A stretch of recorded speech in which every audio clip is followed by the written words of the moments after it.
नमस्कार, Satna star news में आपका स्वागत है। मैं हूं अंजलि पयासी। आज हमारे साथ बने हुए हैं बघेली के सुपरस्टार अविनाश तिवारी, जिन्होंने हमारी बघेली की मुरझाई हुई बगिया को फिर से हरा-भरा किया और जिन्होंने देश और प्रदेश में बघेली को सम्मान दिलाया है। तो आइए हम बात करते हैं अविनाश तिवारी जी से।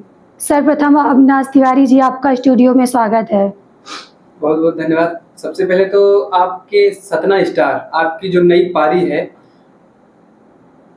न्यूज़पेपर के बाद, आपकी जो नई पारी है Satna star channel, YouTube channel की, उसको मैं बहुत बहुत धन्यवाद देता हूं। और आपके चैनल के माध्यम से जितने भी लोग मुझे देख रहे हैं और सुन पा रहे हैं, उनको बहुत बहुत धन्यवाद।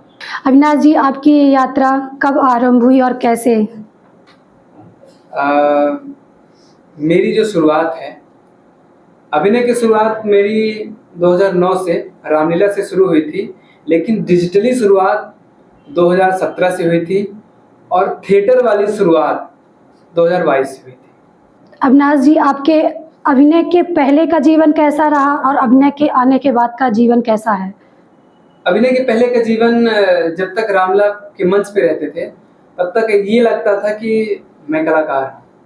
जैसे रामलीला खत्म होता था तो मैं फिर नॉर्मली वैसे जैसे लड़के होते हैं वैसे घर के काम करना, स्कूल कॉलेज और घर के काम, मतलब सब कुछ।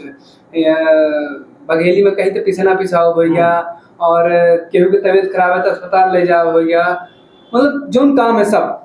लेकिन कहो न कहो हमारे मन में यह चीज़ रहा, हम क्षमा चाह बघेली बोले हैं, इसके हम बघेली कलाकार रहे हैं। और हमारे दर्शक जो हमका बघेली में ज़्यादा पसंद करते हैं, बघेली वो जरूरी है। तो जब हम कहो अकेले बैठवा करते रहे तो उस समय रामलीला की स्थिति ऐसा हो गई कि लीला वाले आए, ये हम उस दौर पे रामलीला पे कदम रखें जब लोगों की मानसिकता है कि लीला वाले आए, है ना। तो रामलीला वालों को पैसे नहीं मिलते थे, हम लोग जाते थे किसी गांव में कि वो हम लोग रामलीला करते हैं, रामलीला करा लीजिए। अच्छा कितना लेंगे? हो गया पैसा वैसे नहीं है, अरे हो गया वो आप लोग ऐसे करवा दीजिए, मतलब कलाकारों के रहने खाने की व्यवस्था। तो गांव में हम लोग रामलीला करते थे, बांस वास काटते थे, पूरा मंच बनाते, सारी चीजें करते थे। तो उस दौर पे जब रामलीला को लोग दूसरी निगाह से देख रहे तब हमने उस पर कदम रखा, तो हमको भी उसी लपेटे में ले गया। अच्छा लीला करते हो, कितना मिल जाता है? अब मेरी खुद की रामलीला, तो वहां पे तो तनख्वाह थी नहीं कि मतलब हम कहीं और काम करते वही तनख्वाह, तो वहां बहुत मिलता था, कुछ नहीं मिलता था। तो जब गांव के लड़के कुछ इंजीनियर थे, कुछ बाहर कमाने जाते थे, कुछ कहीं और जाते थे, तो गांव में भी एक अलग तरह का माहौल। रामलीला तो ठंडी बस में होता था, बरसात और गर्मी में रामलीला बंद रहता था।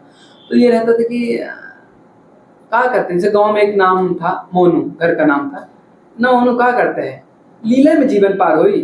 तो कभी हमको भी लगता था कि यार ये जो कह रहे हैं, जो ताने होते हैं, तो ताने हमको सोचने पे मजबूर कर देते हैं कि हमको करना क्या है, हमारे अंदर क्या प्रतिभा है, उसको हम कैसे पहचाने, कैसे हम उसको जाने। तो ये लोगों के ताने हमको जन्मा देते हैं। जब हम कभी अकेले बैठते थे तो लगता था कि यार मैंने सबसे ज्यादा समय रामलीला पे दिया है, मतलब अभिनय में दिया है, और अगर हम कहीं काम करने भी जाते हैं तो क्या मैं कर पाऊंगा? तो जब गांव के जो लड़के बाहर कमाने जाते थे, वो जब गांव आते थे तो वो बड़ी बड़ी बातें करते थे, मैं सूरत में ये करता हूँ, मैं बम्बई में ये करता हूँ, मैं इतना कमाता हूँ। तो मुझे लगता था कि यार क्यों नहीं एक साथ कमाने चले जाएं। ये बात है गर्मी की और बरसात की। ठंडी में तो हम व्यस्त रहते थे रामलीला में, तो उनके साथ निकल जाते थे कमाने, कभी सूरत कभी बम्बई। अच्छा, सूरत बम्बई भी गए? हाँ, सूरत बम्बई चले जाते थे, घर से बता के जाते थे कि हम इतने साल में लौट के आएंगे, इतना कमा के आएंगे। अब जब वहां जाते थे तो ये third AC, first AC, second AC, sleeper, ये हाँ। मैं पहली बार तब चढ़ाऊ यात्रा किया हूँ जब अपन इस फील्ड में आए हैं। तो ये लगा कि यार जनरल की टिकट में सीट तो कभी जीवन में मिल ही नहीं सकती है। उस पर हमने सफर किया है, बॉम्बे गए हैं, सूरत गए हैं, दमन गए हैं, पुणे गए हैं कमाने के लिए। वहां सफर रहता था, गेट के पास बैठ के सूरत जाते थे। फिर वो जो बंदा लेके जाता था, फैक्ट्रियों में क्या होता था कि बंदे जितने व्यक्ति को ले जाएंगे उतना उनका कमीशन बनेगा। तो लोग ले आते थे कि मेरे गांव से आए, तो उनके 200-300 कमीशन पर व्यक्ति के जुड़ते थे। वही लोग साथ वो सारी चीजें होती थी, काम करते। कभी कभी तो ऐसे काम मिलते कि साड़ी की फैक्ट्री में है, वहाँ जो साड़ियों में धागे बढ़े रहते हैं उनको कैंची में से फंसा के काटना पड़ता है। हाँ। लेकिन भगवान ने मुझे पहले से मना कर दिया था कि ना तो तुम सरकारी नौकरी कर सकते हो क्योंकि मेरी उंगली जुड़ी है, ना तो तुम ये कैंची यहाँ आ ही नहीं पाती थी। तो मुझे अब ऐसा काम देते थे कि अच्छा उसको हटाओ, उसको उस पे लगा दो। जो तकिया है ना, तकिए की जो खोली होती है उसको ऐसे ऐसे झाड़ना, फिर उसको फोल्ड करना, झाड़ना, पूरे मतलब 4-5 घंटे से लगातार ऐसे करते रहो। फिर लंच होता था आधे घंटे का, तो लंच कब समाप्त हो जाता था, उसका समय सीमा कब समाप्त हो जाती थी मुझे नहीं पता चलता था। वो आधे घंटे का लंच होता था, लेकिन लगता था कि यार 5 मिनट में हो गया। फिर काम में लग जाओ, हाथ रुका तो उधर वो जो नया वाला लड़का है क्यों रुक गया। तो जब घर आते हैं, मतलब रूम में जब आते हैं, तो लगता है अब एक रूम में 5-5 6-6 लोग ऐसे बिस्तर लगा के लेटे हैं, साथ में सोना। सोच रहे हैं अब यार क्या है ये, तो हम कभी कर नहीं पाएंगे। वो शायद वहां से अब लौट आना, घर पे फोन करना कि अब हम लौट आ रहे हैं, किराया नहीं आया, तो फिर किसी और में किराया डलवाते थे, घर आते थे, तो हो गया, कमा चुके, क्या करोगे मैंने। ये सारी चीजें होती गई। और हम ब्राह्मणों में क्या होता है कि सबसे पहले शादी करा दी जाती है। लड़का जब थोड़ा सा घूमने लगता है इधर उधर लड़कों के साथ, तो उनको लगता है कि हाँ ये कहीं गलत रास्ते पे तो नहीं जाता, तो हाँ, सबसे पहले तो उसको शादी करा देते हैं। उसी दौरान मेरी शादी करा दी गई। अच्छा। तो हमने कहा चलो ठीक है, हो सकता है कि मेरी किस्मत में ना हो, लेकिन कोई और आए तो उसके भाग से हो सकता है बढ़ जाए। ये लगातार सफर चलता रहा और 18 फरवरी 2017 को मेरी शादी हुई और मैं काम लगातार करता रहा। गर्मियों में फिर हमने कमाने जाना छोड़ दिया, घर पे ही रहते और छत पे चढ़ जाते, तो वहीं बैठ के सोचते रहते क्या बनाए क्या बनाए क्या बनाए। कुछ वीडियो बनाते, कभी रामदेव बनते, कभी कुछ विवादित मुद्दे में कुछ भी एक्टिंग करते, वो सारी चीजें करते, कभी शराबी की एक्टिंग, ये हमेशा करते रहते थे। और कुछ कार्यक्रम का आयोजन होता था तो वहाँ जाते थे, वहाँ कॉमेडी करने के लिए कि हाँ कॉमेडी कर रहे हैं। तो फिर आपने यूट्यूब में वीडियो बनाने का कैसा सोचा? सोचा नहीं था, ऐसे नॉर्मली वीडियो बनाते थे खुद को देखने के लिए। फेसबुक में बहुत चलाता था, मैं फेसबुक इतना मानता था कि लगातार फेसबुक चलाता रहता था। आप जिस चीज पे सबसे ज्यादा समय दोगे, आप वो चीज आपको महान बना देगी, आपको बड़ा कर देगी। तो मैं सबसे ज्यादा फेसबुक पे कुछ चीज चलाता था और उस समय 150-200 लाइक मिलती थी, लगता है कि अरे बाप रे पूरा देश पहचान रहा क्या। तो 17 जुलाई 2017 को, 17 जुलाई को मेरी शादी हुई और 17 जुलाई 2017 को ही फरवरी में शादी हुई और जुलाई में मैंने एक वीडियो बनाया था पेंसिलिन की खोज, वो बिहार टॉपर पे आधारित था। मैंने उसको बनाया। उससे पहले जब ताने मिलते थे तो लगता था कि यार मैं कौन हूँ, मैं क्यों हूँ, क्या मैं यही करूँगा। तो बस वही भगवान के सामने बैठ के बातें, अपनी बातें शेयर करना और ये सारी चीजें। तो एक गुरु जी मिले थे, उन्होंने कहा था बेटा हनुमान चालीसा पढ़ो, बहुत आगे जाओगे। 10 जुलाई 2017 से हमने हनुमान चालीसा पढ़ना शुरू किया और उस दौरान वीडियो भी बनाते थे। 17 जुलाई 2017 को हमने एक वीडियो बनाया और वो वीडियो को हमने गुरु जी को दिखाई, ये कैसा है। उन्होंने खूब हंसा और बोला कि ये तुमको ले जाएगा, वही आगे तक ले गया। उस वीडियो को हमने रात में अपने फेसबुक पे डाला। मैं जब सुबह जगा तो वो 40,000 शेयर था। तो मुझे लगा मैं सपना तो नहीं देख रहा हूँ, ऐसे आंखों बंद किए, फिर देखा वो 40,000 शेयर। वो शेयर ऐसे बढ़ रहे थे जैसे आजकल व्यूज बढ़ते हैं, वैसे शेयर बढ़ रहे थे। मैंने कहा ये क्या हो गया। 3-4 दिन में घर पे ही रहा। जब मैं शहर की तरफ निकला तो हर किसी का सवाल, का हो पेंसिलिन की खोज को करीस, का हो पेंसिलिन की खोज को करीस। मैं चारों तरफ है कि हम कहीं भी जा रहे हैं पेंसिलिन की खोज, एक सवाल, वो सवाल अभी तक लोग पूछते हैं। अभी तक जहाँ भी मिलते हैं लोग तो बस पेंसिलिन खोज को करीस। पर उस पे मेरा कुछ नाम नहीं था, कुछ नहीं था। हमने वीडियो बनाया और डाल दिया, नाम नहीं था। दूसरा एक वायरल हुआ था सोनू, हमारा पे भरोसा नहीं किया, उस पे 4 लड़कियों ने ऐसा कहा था, तो उस पे हमने जवाब दिया था सोनू बन के, और मैंने विधिवत एडिट किया, उस पे अपना नाम लिख दिया। तो लोग उस पे मेरा नाम जाने कि इसका नाम क्या है। कोई मुझे कहता है ये बिहार का है, कोई मुझे कहता है यहाँ का है, कोई मुझे जो जैसे सोचते थे, क्योंकि पहली बार बघेली डिजिटल पे आई थी तो लोगों को नहीं लगता था कि बघेली है, लोगों को लगता है ये भोजपुरी अवधि है। फिर इसके बाद मैंने तीसरा वीडियो रक्षाबंधन में बनाया, वो मैं फेसबुक डालता था। एक बंदे ने मुझे मैसेज किया कि आप बहुत अच्छा काम कर रहे हैं, आप यूट्यूब पे क्यों नहीं डालते हैं। तो मुझे यूट्यूब ये पता था कि यूट्यूब होता है, क्या होता है, पर यूट्यूब में मेरे काम भी आ सकता है ये मैं नहीं जानता था। वो बंदा अनजान व्यक्ति, उसने मैसेज किया, वो हमसे मिलने आया, यूट्यूब पे उसने सब चीज बनाई। अब तो यूट्यूब पे बहुत सारे नियम कायदे कानून आ चुके हैं, तब कुछ नहीं था। आप वीडियो चैनल बनाओ, वीडियो डालो, आपका चैनल मोनेटाइज। वो आया लड़का आज तक हमसे नहीं मिला, 2017 में हमसे मिला था, आज तक हमसे मिला भी नहीं। अच्छा, वो सब बना के चला गया, गूगल से वो सारी चीजें आई, वो जो एडसिन वगैरह आता है वो आया, मैंने सब कुछ किया। और 1-2 महीने बाद मैं उस पर काम करता गया। मैंने पहली बार पेमेंट जो थी, मुझे पैसे किसी ने नहीं दिए, पैसे मुझे विदेश से आए।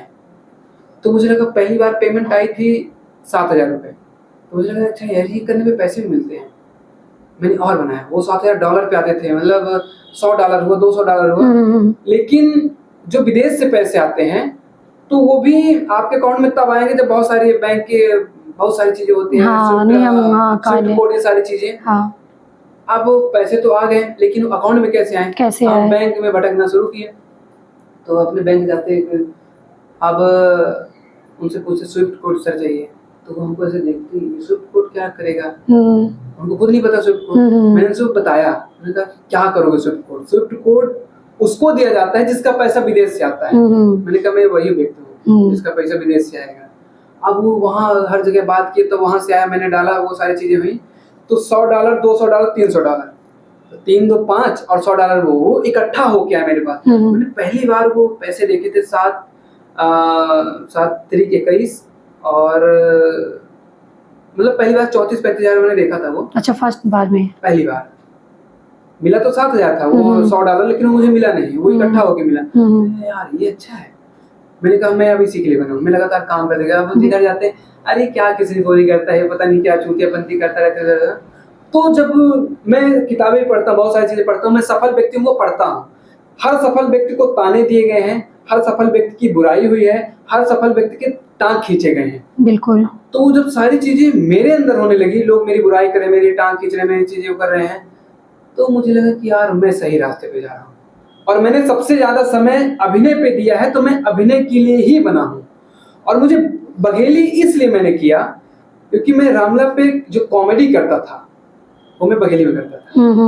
मैं रामला में कॉमेडी में 3-4 साल किया, उसके बाद मुझे लगा कि यार मैं संतुष्ट नहीं हूँ उससे, मैं एक ही चीज कर रहा हूँ बस, कॉमेडी कॉमेडी कॉमेडी में जोकर बनने के बाद मुझे लगा यार कुछ और करना चाहिए।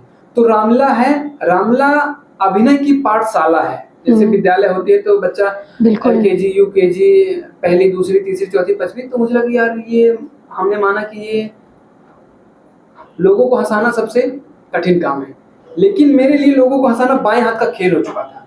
तो मुझे लगा कि जब मैं ये बहुत सरल, तो मेरे सबसे आसान काम है, मैं और अभिनय करना शुरू किया। मैं कभी ताड़का बनता, मैं कभी मंथरा बनता, मैं कभी शूर्पणखा बनता, मैं कभी सुग्रीव बनता, मैं कभी मारीसुआ बनता, मैं कभी सुतीक्षण बनता। तो नई नई चीजें सीखते गया। वो अभिनय को मैंने अपने इस पे किया, वीडियो पे, डिजिटल लेके आया। तो हर तरह के अभिनय, मुझे लगा कि यार हर तरह के लोग वीडियो बनाते हैं।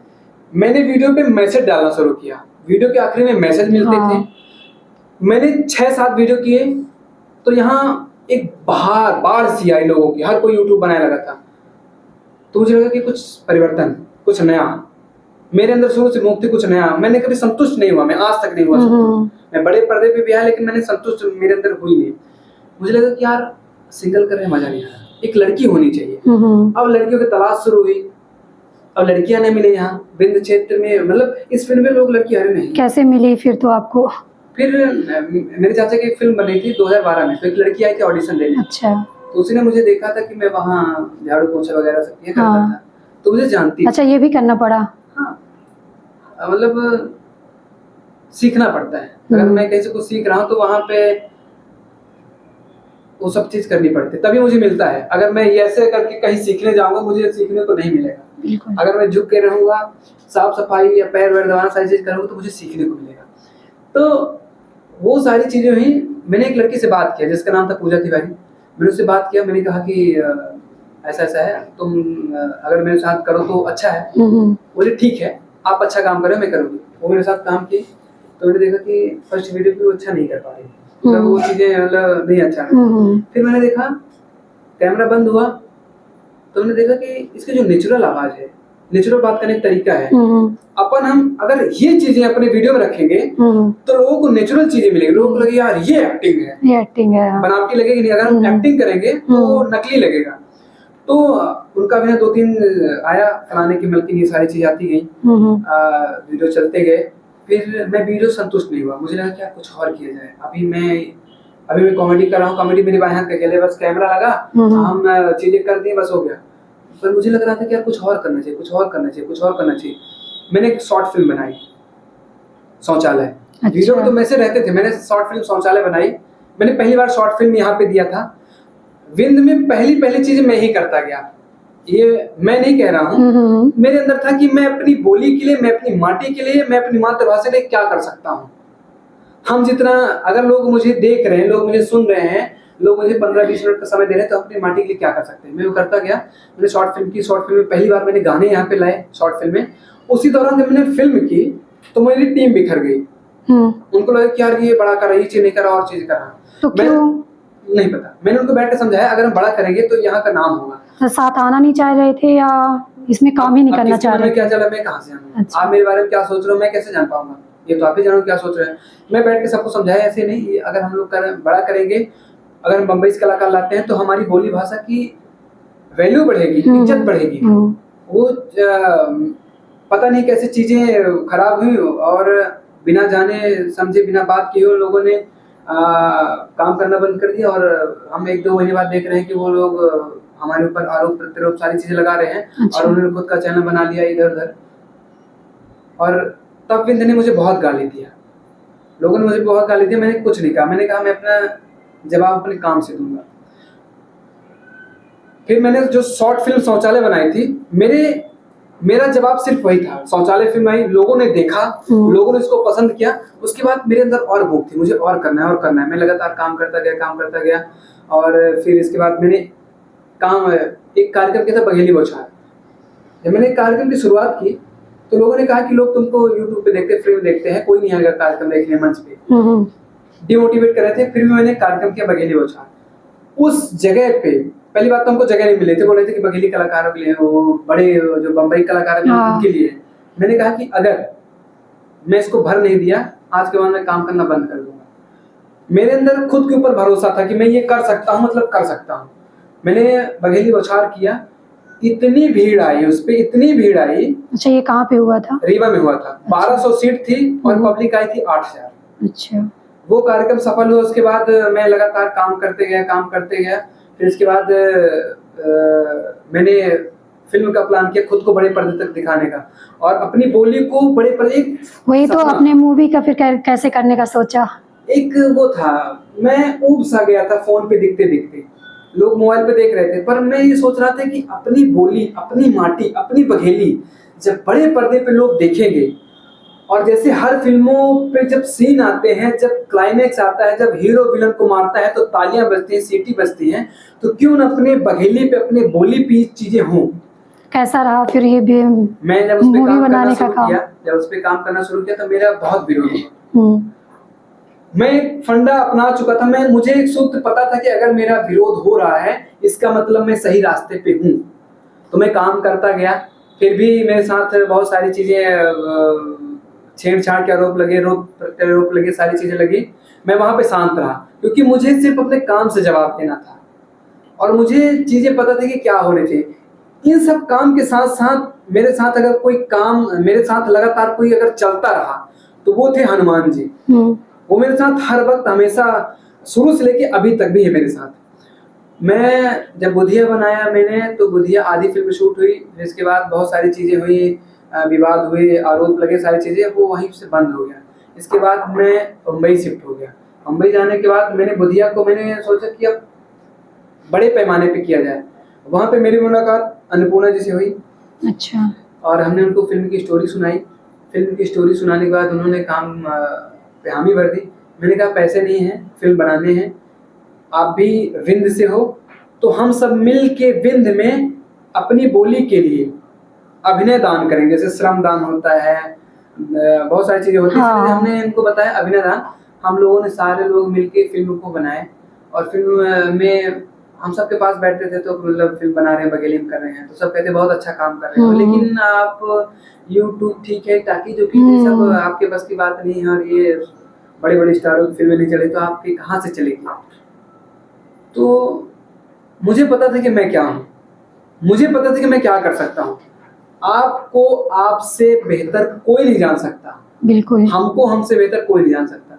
लोग सिर्फ तुलना कर सकते हैं, गणना कर सकते हैं मेरा समय देख के। फिर जब हम फिल्म कर ही रहे थे, फिर जब पैसे की कमी आई तो मैंने अपनी पत्नी के और अपनी मम्मी के गहने बेचे। अच्छा। फिर इसके बाद मैंने अपनी गाड़ी बेची। वो सारी चीजें हुई तो हर कोई कहता था कि हो ही गया, मतलब हो गया, खत्म। इसी यूट्यूब पे भी नहीं कर रहे हैं वो सारी चीजें। और मैंने 1 साल से यूट्यूब बंद कर दिया था, अच्छा, क्योंकि मैंने कहीं पढ़ा था कि आप एक समय पे एक काम पे फोकस करेंगे तो ही आपको सफलता मिलेगी। बिल्कुल, बिल्कुल। तो मैं 1 साल के लिए यूट्यूब बंद कर दिया। मेरा एक सिर्फ लक्ष्य था, बुधिया बुधिया बुधिया बुधिया। बुधिया को मैंने किया, गाड़ी वाड़ी बेच के सब गए मुंबई, पोस्ट प्रोडक्शन करा रहे थे। पोस्ट प्रोडक्शन पे समय लगा। इसके बाद जब सेंसर फिल्में हो रही थी, डिस्ट्रीब्यूट फिल्में हो रही थी, मुझे फंडा बिल्कुल नहीं पता था कि फिल्में कैसे बने थे। मैंने बुधिया को सीखा है, मैं बुधिया को सीख रहा था, कर रहा था, सीख रहा था। मैं ना तो राजमौली था, ना मैं रोहित शेट्टी था, ना मैं करण जौहर था, मैं अविनाश तिवारी था, ना ही मैंने कहीं और सीखा था। मैं कर करके सीख रहा था। वो चीजें करते गए। डिस्ट्रीब्यूटर पे भी उन लोग बोल रहे थे कि यार ये नई भाषा की फिल्म है, आपको स्थान नहीं मिलेगा, अभी सलमान खान की फिल्म आ रही है, ये फिल्म आ रही है, वो फिल्म आ रही थी जगह। मैंने कहा था आपसे मुझे 2 दिन का समय दीजिए, 2 दिन आप मुझे टाकीज में दीजिए। अगर टाकीज की मैंने अगर सीट ना फड़वाई तो मेरा नाम अविनाश तिवारी नहीं, और आज के बाद मैं काम करना बंद कर दूंगा बघेली में। मुझे खुद पे और अपनी बोली पे विश्वास था, और जो हमारे दर्शक रूपी भगवान थे, जो यूट्यूब से एक मैंने बड़ा कारवा तैयार किया था, 1 मिलियन प्लस लोग थे, और 1-1 करोड़ 2-2 करोड़ लोग देखते थे। तो वो मेरी जितनी भी जनता थी वो सब हमसे कनेक्ट थी। हम गाड़ी बेच रहे हैं तो वो कनेक्ट थे कि हम बुधिया के लिए गाड़ी बेच रहे हैं, हम बुधिया बना रहे थे तो वो कनेक्ट थे, हम बुधिया को पोस्ट प्रोडक्शन करा रहे थे तो हमारे दर्शक कनेक्ट थे। तो मुझे अपने दर्शक के ऊपर पूरा भरोसा था और खुद के ऊपर। जब डिस्ट्रीब्यूटर ने 2 दिन दिया, उन्होंने सोचा कि ये नई फिल्म है तो ऑडियंस तो आएगी नहीं, तो उन्होंने सोचा कि देखो ऐसा है कि आप ये करो कि आप शो खरीद लो। उसने बताया कि फिल्में 2 फंडे में रिलीज होती है, पहला या तो आप शो खरीद लो या तो आप पार्टनर कर लो। तो पार्टनर आपके लिए सही नहीं रहेगा, आप नए हो, आप शो खरीद लो। तो मुझे पता था कि कितनी पब्लिक आएगी, कितनी भीड़ आएगी, तो मैंने कहा ठीक है शो खरीदेंगे। अब हम शो खरीद रहे हैं इधर। अब सेंसर किस तरीके से सेंसर हुआ वो ईश्वर ही मालिक है। 21 दिन में सेंसर मिलता है। जो एडिट कर रहा था वहाँ पे दुकानें चलती हैं, आपके यहाँ अगर हम एडिट कराने जा रहे हैं तो वहाँ पे ये हो कि आप मेरे यहाँ एडिट करा दो, आप ये सारे पैसे दे देना, ये सेंसर कितना लगता है, ये इसका डाउनलोड कितना लगता है, पोस्ट प्रोडक्शन कितना लगता है, आप मुझे इतना पैकेज दे दो, मैं आपको सेंसर करा के दे दूंगा। अच्छा, मैंने कहा ठीक है। अब मैं हर जगह प्रचार कर रहा हूँ, मेरी पूरी टीम लगातार प्रचार कर रही, दिन रात मेहनत की है मैंने, अन्नपूर्णा ने, नवीन ने और मेरे चाचा ने, सारे लोगों ने मैंने बहुत मेहनत की थी प्रचार में फिल्म को। तो 12 को मैंने प्रचार किया था कि 12 को मेरी फिल्म आ रही है, और 8 तारीख को एडिटर ने मना कर दिया कि भैया सेंसर 21 दिन बाद ही मिलेगा। मैंने कहा अरे यार ये तो लफड़ा हो गया। मैं तुरंत मुंबई गया, और मुंबई जाने के बाद बस हनुमान जी को सुमिरते हैं कि वो कुछ चमत्कार करे, कुछ उपाय करे, कुछ चमत्कार करिए। सेंसर कहूँ, सेंसर मुझे 24 घंटे मिला है। अच्छा। एक मैंने जो यूट्यूब से कमाया था वो मुझे बम्बई में बड़ा बेनिफिट दिया। मैं कहीं भी जाता था, चाहे सेंसर ऑफिस जाऊं, या तो सिक्योरिटी गार्ड मुझे पहचान जाता था, अच्छा। या तो बड़ा अधिकारी मुझे पहचान जाता था। ये मुझे इसका बेनिफिट मिला यूट्यूब से। तो एक IPS थे, वो रीवा के थे, वो वहां पे थे, मेरी उनकी मुलाकात हुई। उन्होंने कहा बहुत अच्छा तुम काम करे बघेली को लेके। तो ये जो लोगों से मिलता गया शुरू से कि तुम बहुत अच्छा काम कर रहे हो, बहुत अच्छा काम कर रहे हो, बहुत अच्छा काम कर रहे हो, वो मेरी ताकत थी। मैंने उनको बताया, उन्होंने कहा क्या समस्या है, मैंने कहा सेंसर। वो सेंसर ऑफिस फोन करते हैं, वो मुझे भेजें, और मुझे 24 घंटे में सेंसर मिला है, जो कि 21 दिन में मिलता है। मैं वहां से तुरंत आया, और 12 तारीख को इतनी भयंकर भीड़ आई है, इतनी भयंकर भीड़ आई है, लोगों को लग रहा था कि एक नई फिल्म आई है हॉलीवुड की, ये उसकी भीड़ है। तो टिकट काउंटर पे सिर्फ बुधिया की टिकट बिक रही थी। वो सारी चीजें, वो हाउसफुल हुआ, और पर्दे पे जब हम लोगों ने खुद को देखा, खुद की बोली भाषा को देखा, तो मेरा पूरा टीम मेंबर सभी, उनकी आंखों से आंसू निकल रहे थे कि मतलब ये चीजें पहली बार ऐसा हो रहा है कि मतलब अपनी बोली भाषा फिल्में बन रही हैं, और लोग सीटियां बजा रहे हैं, तालियां बजा रहे हैं, और टिकट के लिए लाइन लगी है। आज के लिए नहीं, कल की टिकट के लिए लाइन लगी है। ये सारी चीजें होती गई, तब एक विश्वास जमा कि नहीं, अब हमारी बोली पे, अब हमारी माटी पे, अब हमारी भाषा पे लगातार फिल्में बनेगी, और लगातार हम काम करते जाएंगे। लगातार हम अपने दर्शकों को टाकीज तक, थिएटर तक बुलाते जाएंगे, अपने बोली की महक को, अपने बोली की मिठास को बड़े पर्दे से इनके कानों तक पहुंचाएंगे। और उसी के बाद हमने दूसरी फिल्म कुमारापुर, जिसकी पूरी तैयारी चल रही है, उसकी शूटिंग अभी से शुरू होने वाली है, और इस फिल्म में भी हम सब ने मिलकर बहुत मेहनत किया है, और सारे कलाकार बढ़ चढ़ के हिस्सा ले रहे हैं बघेली में। हमारे लिए, हम सब के लिए बड़ी खुशी की बात है। और सिर्फ एक समस्या है हमारे विंध में, हम कलाकारों के लिए एक समस्या है, क्योंकि जब फिल्में बनती हैं तो फिल्म में लगते हैं फाइनेंसर की आवश्यकता होती है, प्रोड्यूसर की आवश्यकता पड़ती हाँ, है, जरूर। जो कि हमारा विंध प्रोड्यूसर और फाइनेंसर विहीन है। जो आने वाले समय के लिए अगर ये कोई आगे नहीं आता है तो बघेली इंडस्ट्री के लिए ये अच्छा समय नहीं है। बिल्कुल बिल्कुल बहुत बिल्कुल। सारे कलाकार हैं पर हर कोई अविनाश तिवारी नहीं बन सकता है। मान लीजिए वो अपनी गाड़ी ना बेच पाए, मान लीजिए अपनी जमीन ना बेच पाए, मान लीजिए अपने माँ के गहने ना बेच पाए, मान लीजिए उसकी पहली फिल्म आती है और इतनी नहीं चलती नहीं चलती है। तो क्या करेगा। इसलिए हर किसी को आगे आना पड़ेगा। जैसे यहाँ के कलाकार अपनी बोली के लिए प्रेम दिखा रहे हैं, जैसे यहाँ के दर्शक अपनी बोली के लिए प्रेम दिखा रहे हैं, इसी तरह यहाँ के पूंजीपति लोग और नेता, ये सबको आगे आना पड़ेगा, तब जाके हमारी बोली भाषा जो है विश्व स्तर पे लोग उसको जानेंगे, पहचानेंगे। आज भोजपुरी को हर कोई पहचान रहा, क्यों?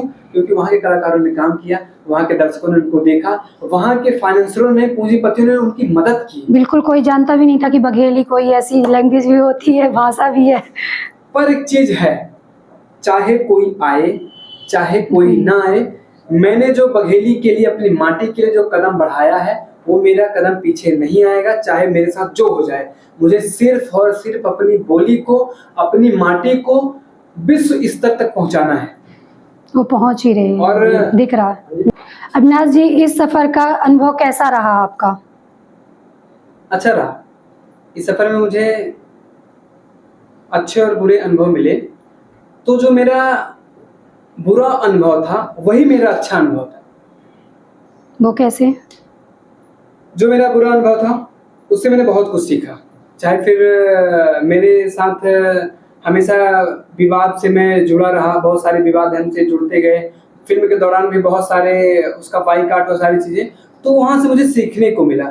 तो मेरा बस नहीं, हर व्यक्ति का बुरा अनुभव ही अच्छा अनुभव है, उससे आदमी सीखता है। अच्छा अनुभव आपको नीचे ले जाता है।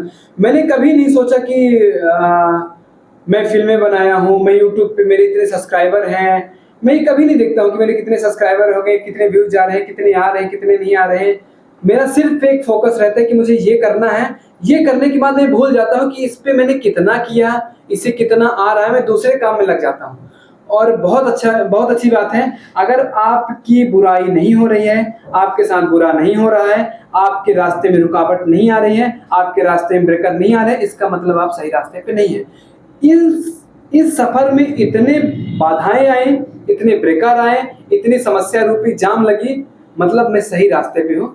यही एक मैं मोटिवेट होता हूँ और मैं खुद से बात करता हूँ, लगातार काम करता हूँ। सफर जारी है, ये सफर पता नहीं कहाँ तक जाएगा, लेकिन पहली चीज तो जो चीज मैंने सतना स्टार में साझा की है ये कोई नहीं जानता है। लोग इतना जानते हैं कि मैं सीधी सी हूँ, मेरा नाम अविनाश तिवारी है और मैं पहले रामला करता था, फिर यूट्यूब वीडियो, अभी मैंने फिल्म कर दी है, ये चीज। लेकिन बहुत सारी चीजें, चाहे वो मेरा सूरत कमाने का हो, बम्बई कमाने का हो, ट्रेन का सफर हो, बहुत सारी चीजें हो, वो मैंने पहली बार यहाँ बताया। इसलिए मैं यहाँ एक चीज और बताना चाह रहा हूँ, क्योंकि जो मेरा ड्रीम प्रोजेक्ट है, आज नहीं तो कल, कल नहीं तो परसों, मुझे करना ही करना है।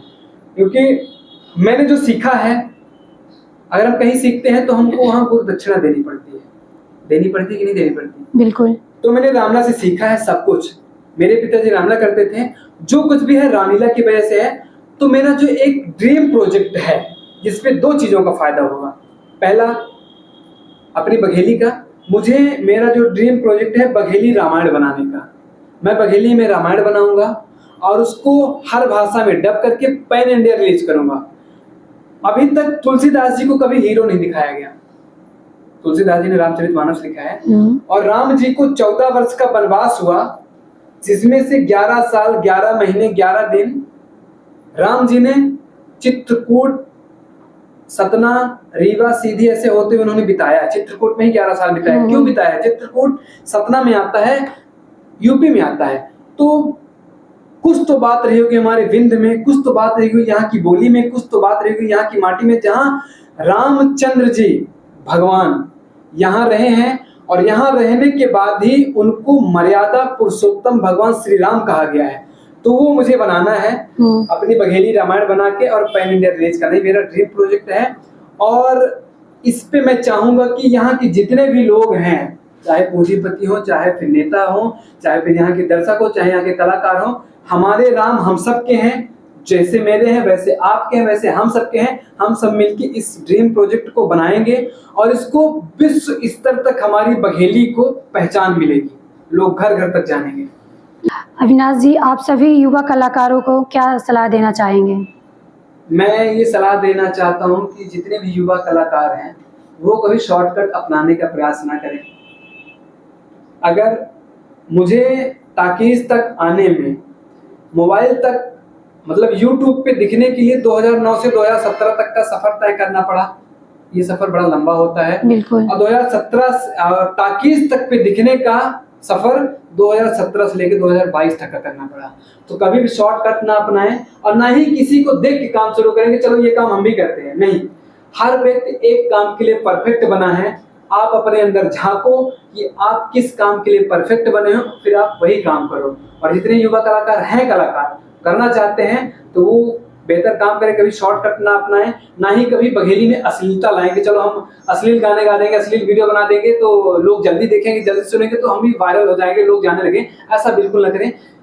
कतई अपनी बघेली में, अपनी बोली में, अपनी माटी में गंदगी ना फैलाएं, क्योंकि बहुत मेहनत हमारे वरिष्ठ कवियों ने की है, वरिष्ठ पत्रकारों ने की है और मैंने खुद की है।